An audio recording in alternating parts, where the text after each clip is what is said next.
كل ما استهلكت أكتر فكرت أقل. زمان الإنسان كان بيدور على المعلومة، دلوقتي المعلومة هي اللي بتطارد الإنسان. سكرول، فيديو، ريل، إشعار، خبر، صوت، صورة. عقلك طول اليوم بيبلع لكن نادرا بيفكر. المشكلة مش إن المحتوى كتير، المشكلة إنك بقيت تستهلك أسرع من قدرتك على الفهم.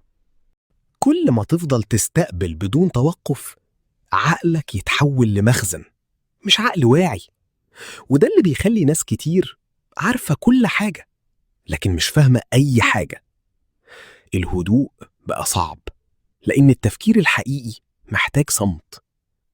ومع الوقت الإنسان بيخاف يقعد مع نفسه من غير مشتتات، عشان أول ما الضوضاء تسكت هيبدأ يسمع أفكاره الحقيقية، وده أكتر شيء الناس بقت تهرب منه.